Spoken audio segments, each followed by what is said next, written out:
as it were, we are receiving remuneration. And I wasn't so sure if it is right after, because the Senate is a full-time employment, as it were. And I thought that I needed to check whether it was right. My mind tells me it's not right, because they're doing two jobs, or whichever we want to look at it. And so I just thought I should just notify the governor, to suspend the payment, probably until after I finish at the Senate. It wasn't meant to be anything extraordinary at all, And then the thing just, well, in fact, I had written letters since the 14th, and then we got the acknowledgement copy. And I think it was during that period that the thing now went haywire a few days ago.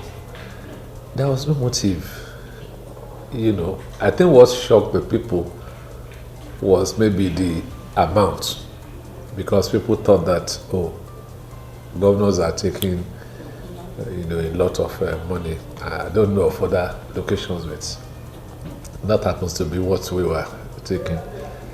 And there were also stories that most governors, every year, they receive furniture, they get new vehicles, and so on and so forth. We have not been that lucky in Ogun State, if you let me put it this way. And I said in the letter, since 2011 when I left, my car has not been changed. I have not received anything for furniture. I look after my medical. I'm just on my own, and that's all that comes. Simple as that. On the one hand, we install somebody as the president and commander-in-chief of the Federal Republic. And on one hand, that person who have a secret mandate that we have given a mandate to, we don't trust him to do right. So we think that when he's going like this, the legislation should go like that because they're independent. That is negative independence. If people belong to the same party, that president or who is holding the executive wants to build the legacy. The legacy he wants to build is to make his mark in a positive way, that the people of this country will be happy that once upon a time we had this president who did right for us. That is his state of mind. I do not see how the state of mind of the legislature should be different from that. The legislature is also there that, okay, I want to make a mark.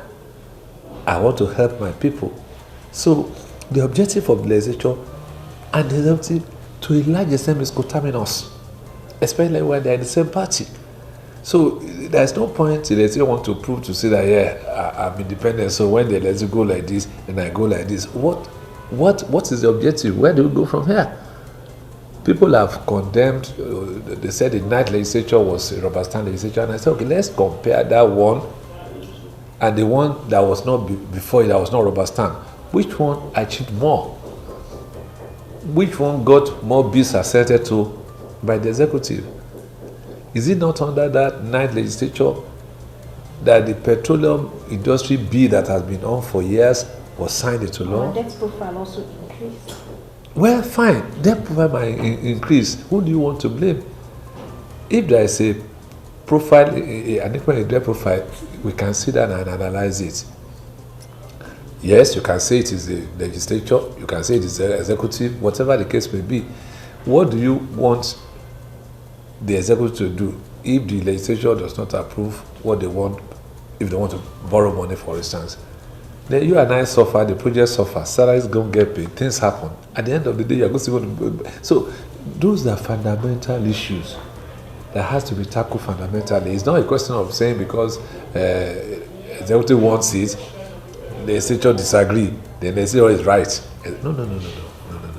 That's not the way. And if you try to look at some of these challenges holistically, you come to discover that it is in the overall interest of the country that the executive and the legislature are on the same page.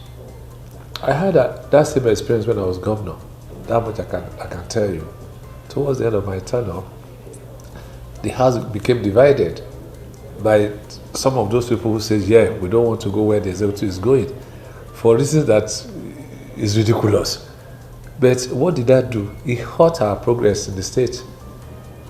Some of the projects that we were working on could not be completed because of that. One of the projects was the Dangote refinery, which we had sorted out in Ogun State.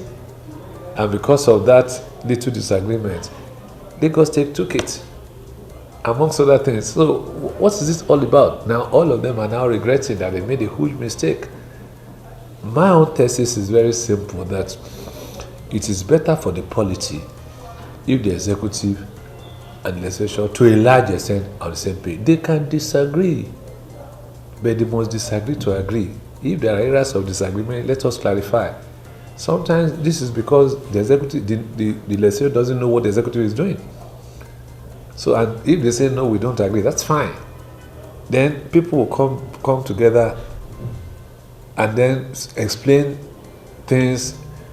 Say this is what we are trying to do. Oh, so that's what they're trying to do. Then that's understanding that they go. That's what's going on. It's normal.